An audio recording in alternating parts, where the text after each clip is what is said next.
കേന്ദ്ര ബജറ്റിൽ പ്രതീക്ഷ അർപ്പിക്കുകയാണ് രാജ്യം. ഏതൊക്കെ ഉൽപ്പന്നങ്ങൾക്ക് വില കുറയുമെന്നാണ് ഉറ്റുനോക്കുന്നത്. കേന്ദ്ര ബജറ്റിൽ പ്രതീക്ഷ അർപ്പിക്കുമ്പോൾ ഏതൊക്കെയാണ് വില കൂടുന്നതും കുറയുന്നതുമെന്നാണ് ഉറ്റുനോക്കുന്നത്. ആഭ്യന്തര ഉൽപ്പാദനം പ്രോത്സാഹിപ്പിക്കുന്നതിനും ഇറക്കുമതി കുറയ്ക്കുന്നതിനുമുള്ള നയങ്ങൾ ഇത്തവണയും ബജറ്റിലുണ്ടാകും. ഇലക്ട്രോണിക് പാനലുകൾ, നെയ്ത്ത് തുണിത്തരങ്ങൾ, പാദരക്ഷകൾ, സോളാർ സെല്ലുകൾ എന്നിവയ്ക്ക് വില ഉയർന്നേക്കും. മൊബൈൽ ഫോൺ, ഇലക്ട്രിക് വാഹനങ്ങളുടെ ഭാഗങ്ങൾ, മെഡിക്കൽ ഉപകരണങ്ങൾ എന്നിവയ്ക്ക് വില കുറയും. കേന്ദ്ര ബജറ്റിൽ ഏറ്റവും വലിയ വിലക്കയറ്റം പ്രതീക്ഷിക്കുന്നത് പുകയില ഉൽപ്പന്നങ്ങൾക്കാണ്. സിഗരറ്റ്, പാൻ മസാല തുടങ്ങിയവയുടെ വിലയിൽ വർധനവുണ്ടായേക്കും. പുകയില ഉൽപ്പന്നങ്ങളുടെ നികുതിയിൽ സർക്കാർ വരുത്തിയ പുനഃക്രമീകരണങ്ങളാണ് കാരണം. സിഗരറ്റുകൾക്ക് എക്സൈസ് തീരുവയും പാൻ മസാലയ്ക്ക് സെസ്സും ഏർപ്പെടുത്തുമ്പോൾ വിലയിൽ 20 മുതൽ 40% വരെ വർധനവുണ്ടാകും. നിലവിൽ സിഗരറ്റുകളുടെ നികുതി നിരക്ക് 53%. ലോകാരോഗ്യ സംഘടന ശുപാർശ ചെയ്യുന്ന 75% എന്ന പരിധിയേക്കാൾ താഴെയാണ്.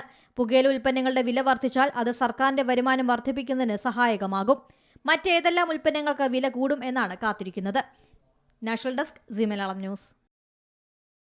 ഏറ്റവും പുതിയ വാർത്തകളും വിശേഷങ്ങളും വിരൽ തുമ്പിലറിയാൻ സി മലയാളം ന്യൂസ് എല്ലാ ഡിജിറ്റൽ പ്ലാറ്റ്ഫോമുകളിലും ലഭ്യം.